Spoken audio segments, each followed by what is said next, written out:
Hello and welcome. This is Rooflemonger, my friends. Today we are talking about stages in fighting games. The stage as a concept is super integral to fighting games just in general. Besides just, you need something in the background while you fight, it can really set the tone for just any given match or really even the game itself. Sometimes a stage can just be there to be pretty, and that is enough. Sometimes, depending on the games, the stage can also be gameplay, and the stage, given whatever it may be, can lead to big combos. Maybe you can smash somebody through a wall. Maybe you can smash somebody through the ground and just collapse the stage as it is. Maybe a giant pterodactyl comes and grabs your enemy and helps you juggle them and combo them. Like, lots of things can happen with stages. Some stages exist purely for utility, like say the grid famously in many games. Sometimes stages are there for kind of inspired artistic value. There's lots of things, lots of elements that can make a stage very memorable. And in this video, we're going to be going over the greatest stages in fighting games.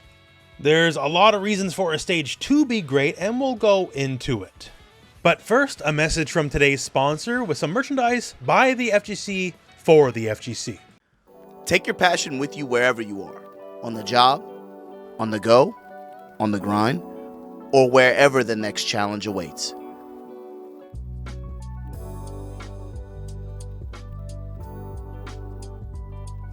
Head to merch.tenno.gg to get your favorite FGC apparel on sale for Black Friday this November 29th to December 2nd. Sign up for our newsletter for early access. And thank you for Tenno for sponsoring the video. Now, our first stage we got to talk about is absolutely Vega's stage from Street Fighter 2. Why is that?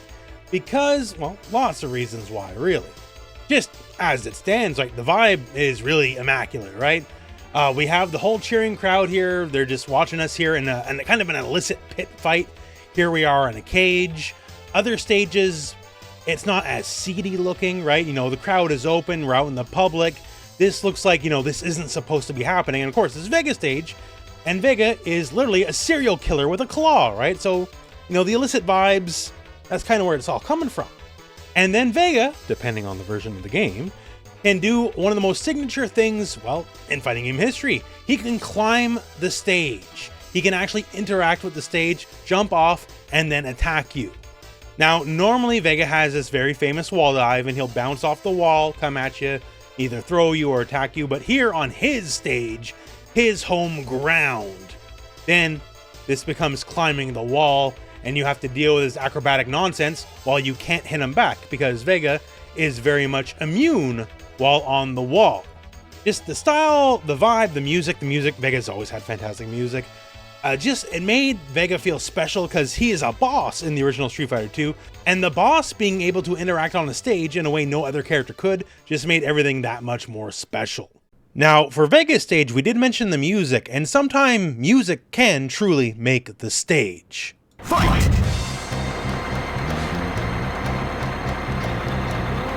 You can feel the calm before the storm as the round begins. So, of course, we have to bring up the legendary Capcom vs. SNK2 London stage. This stage is a vibe, to say the least, right? And the track is one of the all-timers. If you've watched, say, the last several thousand of my videos, you might know I'm personally a big fan of this track. And when anyone talks any stage about Capcom vs. SNK2, it's always going to be the London stage, and it's pretty much always going to be because of this track. The visuals, they're not bad. The big London tour bus going around, signature vehicle, that's cool. Lots of little, Easter eggs in the background. You can see Billy Kane with his sister. We got Dudley in the background as well. The music is very much what sells the stage. The music is why people remember the stage for what it is. And sometimes a track makes the stage, and it's simply the case here in Capcom vs. SNK2. Now we turn to Darkstalkers and the stage called the Tower of Arrogance. This is one of those stages where you don't think about it much till you really look at it, right? Why is that helicopter kind of on its side? Because we're on the side of a building right now. We're sort of just perpendicular to the building, and of course we're just beating each other's head in. And you can see the traffic in the bottom, you can see the lights, you can see people messing with their curtains every now and then when it comes to just, the windows. There's just a lot of craziness going on. This is always a stage, for years I never thought too much about it. And then one day I just really looked at it all. I'm like, wow.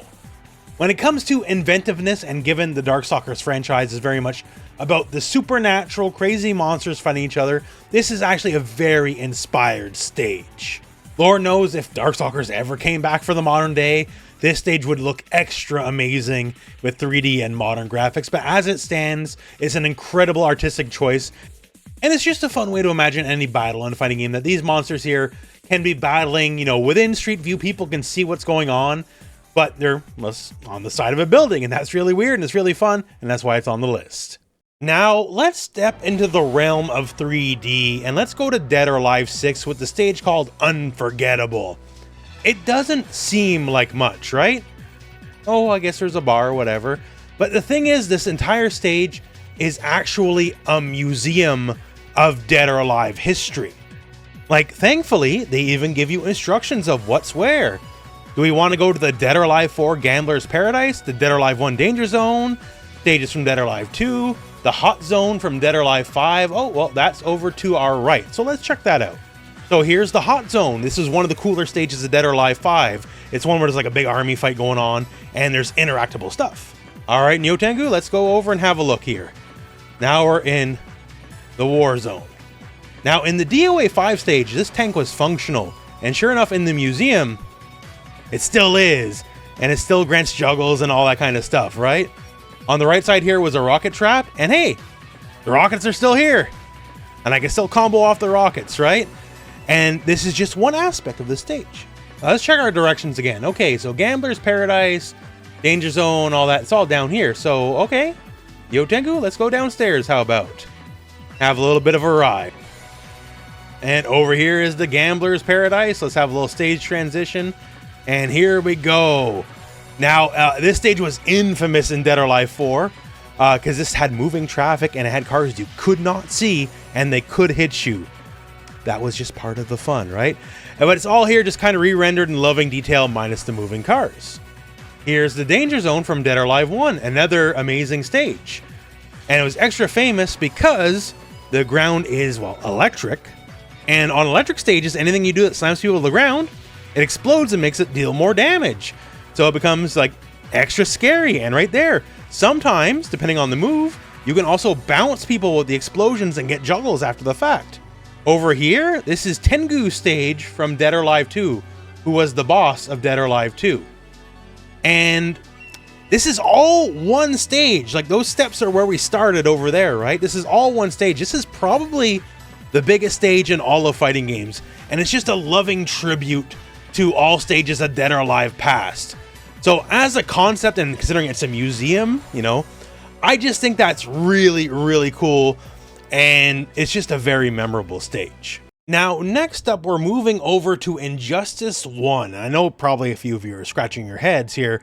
Is Injustice 1 not a good looking game? Are the stages kind of boring and brown and gray? And yeah, but the stage here, Arkham Asylum, what makes this stage great isn't the stage, to be honest, but it is part of the gameplay of the stage, because this stage has one element that is unlike many others in any fighting games, and that, my friends, is this guy right here.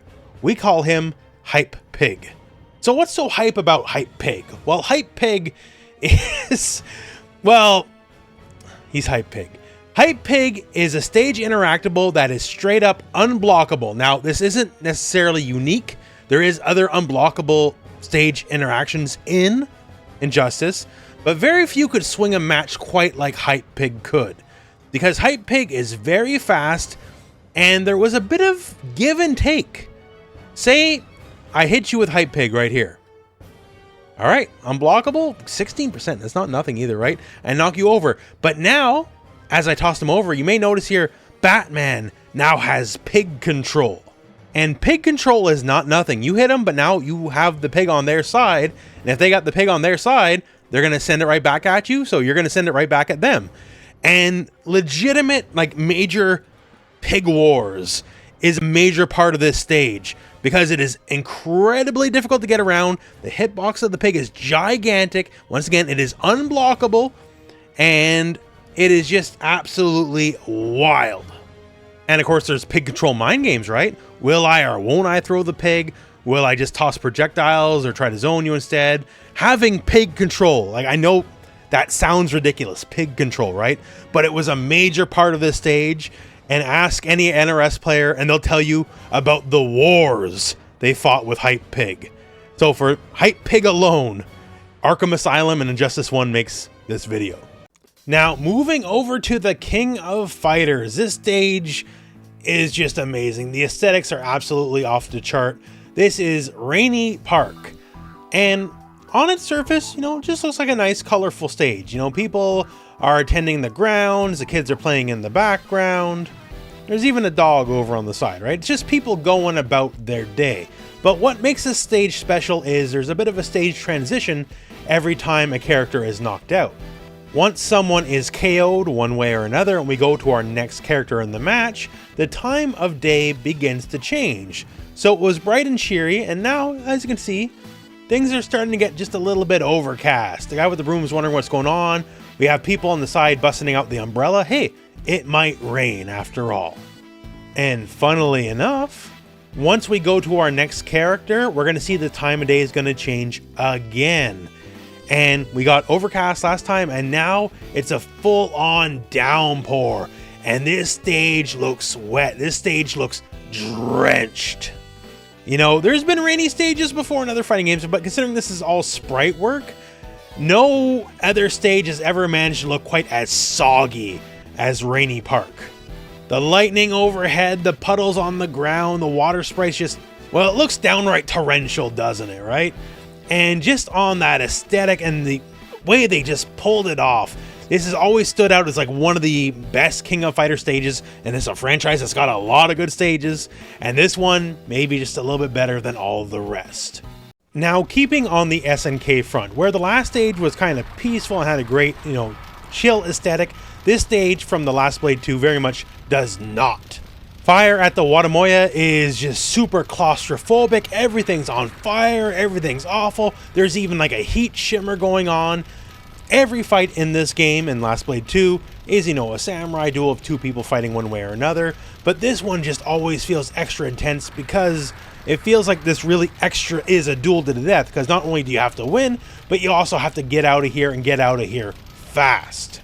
There's no gameplay element to the flames or the fire or anything like that, but it sure still makes everything feel very, very tense. In a game that is slower paced compared to especially some modern fighting games, the flames just add this feel of like, no, you actually got to get this done and get this done quick. It's hardly the only, you know, destroyed building or something on fire stage in fighting games, but it certainly is the best among them. Now, let's go on to another true classic, and that is the Living Forest in Mortal Kombat 2.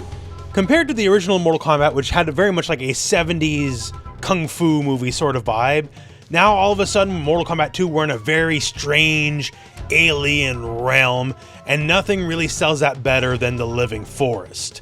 It has a haunting soundtrack, probably the best NRS ever put out in my opinion anyways. And just seeing like these trees with faces on them, they're mean, they're angry, they don't want you there, right? It really sells that, hey, we're not in Kansas anymore. I remember when I was a kid, I found this stage kind of scary, to be honest with you. I didn't feel comfortable on playing on the stage, and that's just really testament to how well it worked. It's always a stage that left a great impression. Now let's take a detour over to Australia in the Field of Fate. Field of Fate, I guess you can call it the Destined Battle stage. This is often where you'll fight your rival, have a little bit of story going on, and well, it just makes every fight on here feel important. The wind's blowing, the grass is going, there's lightning everywhere, it's overcast. Everything about this screams epic battle. This is absolutely the place where you go to settle the score once and for all. And if it wasn't already epic enough as it is, if you do well enough, instead of fighting your fated rival, you actually fight Shin Akuma instead. And this is the Akuma where the kitty gloves are taken off. I'm talking absolutely unfair AI, button reading cheap monster, double air fireballs, all the fixins. This is the dirty, cheap Akuma that will just absolutely have you just smashing your controller against the wall. And to close out our video, well, of course, how could it be anything else? I'm not necessarily framing this video as a top 10 video or nothing like that, but even if it was a top 10, this would still be number 1. Moonlit Wilderness is the all-timer. If Aura was a stage, this would be it. If you look at it like plainly, it's super boring. It's just a regular Tekken like infinite stage. There's really nothing going on, but the aesthetic, the everything, the music, oh my god, the music is so amazing. It's all so memorable. If Field of Fate, the previous stage we talked about, was about, the destined battle, this stage is almost like a dream. Everything about this stage on paper is so simple. Like, there's not really much here, but everything just hits so hard. Anyone who has ever played any amount of Tekken 5 in their life will have nothing but positive memories about this stage. And it is maybe why it's the best example of why a stage is so important in a fighting game. Even if it doesn't add anything to the gameplay, it creates the memories. Moonlit Wilderness simply is an all-time great. And there you have it. These are some of the greatest stages in all of fighting game history. That said though, I'm sure you got some stages you want to see get some props as well. So by all means, post in the comments below what are some of your favorite stages in fighting games. But till then, my friends, that is the end of the video. So thank you very much for watching. Hope this video has found you well, and go out and play some fighting games.